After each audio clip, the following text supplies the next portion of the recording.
안녕하세요. 오늘의 사연 시작하겠습니다.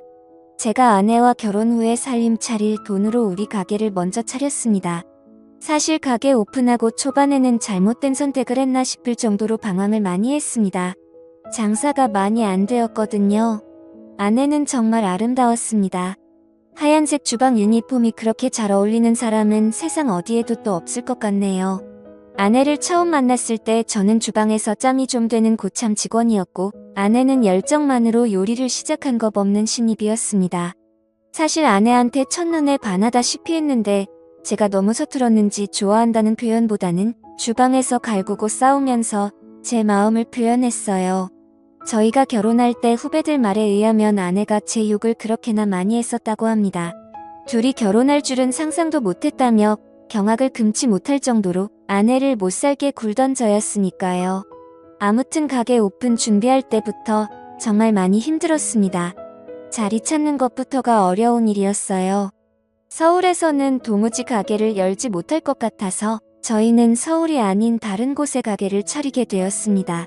거기서도 한참 자리를 알아보다가 산기슭이 있는 자리를 계약하게 되었습니다. 다른 것보다 통유리창 너머로 보이는 자연경관이 너무 아름다웠거든요. 세상에 길고양이들도 오며 가며 다니고 가끔은 다람쥐도 왔다 가고 정말 좋았어요. 안 좋았던 건 그렇게 고양이나 다람쥐가 가게 근처에 나타날 만큼 장사가 엄청 안 되었기 때문입니다. 기본적으로는 레스토랑보다는 커피숍과 베이커리를 겸한 카페에 가까웠어요. 아무래도 위치적인 여건이 안 좋다 보니 금방 상하는 식재료들을 오래 보관하는 것보다 차라리 커피와 빵을 파는 게 경제적으로 더 손실이 적을 거라 판단했기 때문입니다. 다행히 제가 제빵 자격증도 있고 취미로 바리스타 자격증도 취득해 둔 게 있어서 메뉴를 바꾸는데 어려움은 없었습니다. 커피도 직접 콩을 볶는 게 아니라 그냥 아름답게 아는 사람 통해서 콩을 사다 썼기 때문에 어려울 건 없었어요. 그래도 손님이 없는 건 여전했고요. 오픈하고 초반에는 그냥 매일매일 적자였어요. 손님 그림자도 구경 못하는 날이 대다수였거든요. 그런데 제가 일하던 레스토랑의 그 유명 셰프님께서 제가 가게를 차렸다는 소식을 듣고 가게에 격려차 방문을 해주셨습니다. 아직도 개인적으로 너무 감사함을 느낄 정도로 신세를 졌다고 생각합니다. 그분이 자기 인터넷 페이지에 저희 가게를 소개해준 덕분에 그 사진을 보고 손님들이 하나 둘씩 가게를 찾아왔기 때문입니다. 저와 아내를 매료시킨 자연경관은 여타 다른 손님들에게도 똑같이 작용했나 봅니다. 그렇게 제 가게는 순식간에 입소문을 타게 되었고 그 뒤로부터는 손님도 붐비기 시작했어요. 자리 때문에 가게를 워낙 저렴하게 얻었기 때문에 빈 공간을 늘리는 게 아쉬워서 매일매일 빵 만드는데 도와주느라 지루한 아내를 위해서 점심과 저녁 메뉴를 추가해서 아내가 요리도 할 수 있는 여건을 만들어줬습니다. 집 안 사고 가게를 차리기 잘했다는 생각이 들 정도로 엄청 바빴습니다. 하지만 그만큼 돈도 많이 벌었고요. 저는 아무래도 빵만 만들면 되다 보니까 아침에 웬만한 거 다 준비해두면 그 이후로는 사람 하나 쓰는 게 편해서 사람을 쓰기 시작했어요. 아내는 점심 저녁 음식을 만들어야 하는 이 가게에 매몰될 수밖에 없었고요. 그렇습니다.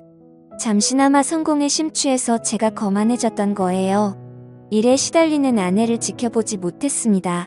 그저 예전보다 돈을 훨씬 더 잘 벌게 된 제 자신에 심취해서 그 이후로는 제가 무슨 성공한 사업가라도 된 것처럼 인맥 관리한다고 밖으로 쏟아내는 게 일이었어요. 아내는 그런 저를 보고도 묵묵히 자리를 지켜줬습니다. 아내가 과로로 쓰러진 건 조금 지나서의 일입니다. 주방을 정기적으로 청소하기로 한 날이었는데 그날은 제가 뭐 그렇게 기분이 좋았는지 직원들 데리고 외식하겠다고 청소는 나중에 하자고 고집을 부렸어요. 음식점의 기본은 깨끗한 주방인데 솔직히 그날은 그냥 술이 마시고 싶었나 봅니다. 아내는 끝까지 청소를 해야 한다는 입장이었고 저는 놀 때 놀고 일할 때는 일하는 거라며 고집을 부려 혼자서라도 청소를 하겠다던 아내를 뒤로하고 저는 직원들과 근처 삼겹살집으로 향했어요. 한참 노래방에서 밤새 술 마시고 놀며 회식을 즐기고 있는데 직원 중에 한 명이 사모님한테 전화가 왔다고 말해줬어요. 늦게 온다고 잔소리나 하려나 보다 하고 저는 안 받는다 전화를 무시하고 신나게 놀았고요. 새벽 한참 때가 돼서 얼큰한 몸을 이끌고 집에 돌아왔는데 청소 끝내고 돌아와 있어야 할 아내가 집에 없더라고요. 제가 고집 부린 걸로 삐져서 친정이라도 갔는가 보다 하고 올라오는 술 기운을 이기지 못해 저는 그냥 잠에 들었습니다. 아내가 잘못된 걸 알게 된 건 그 다음날 술이 덜 깬 상태로 다급한 직원의 전화를 받고 나서였어요. 청소에도 혼자서 주방일에 시달리던 아내가 혼자서 주방을 청소하다가 과로로 쓰러진 겁니다.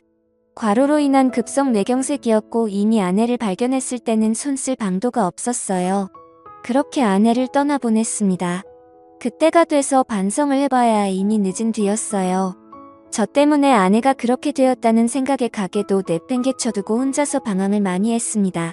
아내를 떠나보내는 그날의 친정에서 장인 장모님이며 처제까지 와서는 제 멱살을 주고 흔드는데 아무 말도 하지 못하고 눈물밖에 보일 수가 없었습니다. 그렇게 반년 정도를 가게 문도 열지 않고 방황을 했습니다. 아내를 잃은 슬픔과 그 책임이 저에게 있다는 사실에 정말 힘겨웠어요. 하지만 이렇게 사는 내 모습을 본다면 아내가 과연 좋아할까 하는 생각이 들었습니다. 그리고 아내와 제가 함께 이룬 꿈이었던 저의 가게를 끝까지 지켜내는 게 제가 해야 할 일이라는 생각이 들었습니다. 그리고 다시 가게를 열었어요. 반년이라는 공백은 굉장히 길었습니다. 오랫동안 호흡을 맞춰온 직원들은 이미 새로운 일터를 찾아 저를 떠난 뒤였고 저 혼자서 가게를 꾸려나가야 했습니다. 어려운 건 없었어요. 자리를 비웠던 시간만큼 손님도 떨어졌고 저는 제가 늘 하던 대로 아침에 일찍 나가 빵을 굽고 점심과 저녁에는 아내가 짜놓은 메뉴대로 음식을 하면 되었거든요. 저도 요리를 하던 사람이기 때문에 아내만큼은 아니지만 어느 정도의 맛을 낼 수는 있었습니다. 다시 가게를 열었다는 소식에 감사하게도 그동안 자주 와주던 단골 손님들은 시간을 내서 가게를 찾아와 주었습니다. 아내의 소식을 들었다며 건네는 심심한 위로도 듣고 가끔씩은 자주 오겠다며 저를 응원해줬어요. 이렇게 소소하게 장사를 하며 가게를 이어나가고 있던 어느 날 아내가 있을 때는 가게의 시그니처 메뉴라고 해도 무방한 봉골레 파스타가 제가 음식을 하기 시작한 이후로는 판매량이 급감했다는 걸 깨닫게 되었어요. 얼굴을 트고 지내는 단골 손님들한테 혹시 저의 봉골레 파스타가 아내의 것과 다른 게 있냐는 질문을 했는데 그들에게서 하나같이 여전히 맛있지만 평소에 즐겨 먹던 그 맛이 아니라서 생각보다 손이 가지 않는다는 말을 들었습니다. 아내와 메뉴를 만들며 레시피를 같이 짰는데 뭐가 그렇게 다른가 하는 생각이 들어서 그 자리에서 제가 시식을 해봤습니다. 그런데 역시나 아내와 같이 메뉴를 구상할 때 하던 대로 똑같이 음식을 했는데 아내가 해주던 그 맛이 아니었던 거예요. 아내와 같이 구상한 메뉴이기도 하고 그동안 가게에서도 잘 팔리던 메뉴였기 때문에 맛이 달라졌다고 한들 메뉴에서 빼고 싶지는 않았습니다. 여전히 단골이 적은 장사를 하게 되었지만 그 맛을 내지 못하는 상황에 주문은 거의 없는 거나 마찬가지였어요.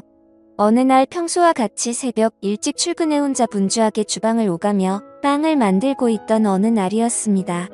오픈 시간이 아직도 한참 남았는데도 불구하고 밖에서 누군가 문을 두드리는 소리가 나서 나가봤어요. 깜짝 놀랐습니다. 아내가 살아 돌아온 줄 알았어요. 눈앞에 서 있던 건 아내가 아니라 아내의 여동생 처제였습니다. 아내가 그렇게 된 것에 대해서 저의 책임이 분명했기 때문에 아내가 떠난 뒤로는 처가와는 연락을 끊고 지내고 있었습니다. 아내와 닮은 처제의 모습을 보고 놀라기도 했지만 아닌 꼭두 새벽에 처제가 가게까지 찾아왔으니 저는 정말 놀라고 말았죠. 처제는 카운터 쪽 바에 걸터 앉아 빵을 오븐에 집어넣고 있는 저를 바라보고만 있었습니다. 별다른 말은 하지 않고 아내가 있었다면 이리저리 분주하게 돌고 있었을 동선을 아쉬운 듯이 계속 바라보고 있었습니다. 빵의 준비가 다 끝나고 저는 처제에게 다시는 못 볼 줄 알았는데 여기까지 어쩐 일이냐고 물어봤어요.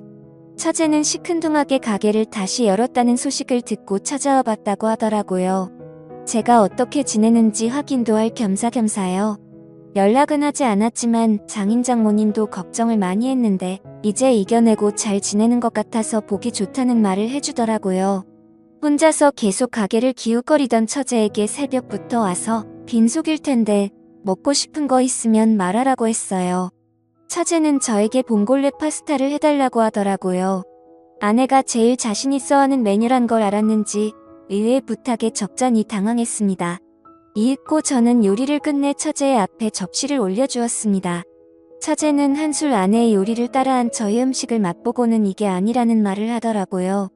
그러더니 아내가 입던 앞치마를 메고 주방으로 들어갔습니다. 그리고는 제 앞에 봉골레 파스타를 한 접시 내왔어요.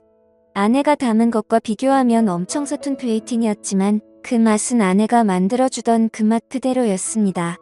저는 깜짝 놀랐어요. 처제한테 이건 아내의 맛이라고 어떻게 재현해낸 건지 알고 싶다고 솔직하게 말을 걸었습니다. 처제는 조용히 저를 주방으로 부르더니 처음부터 끝까지 모든 걸 보여줬습니다. 화이트 와인을 넣은 뒤 바지락이 열을 받아 입을 벌리기 전에 타이밍이 가장 중요한 단계라고 설명해 주더군요.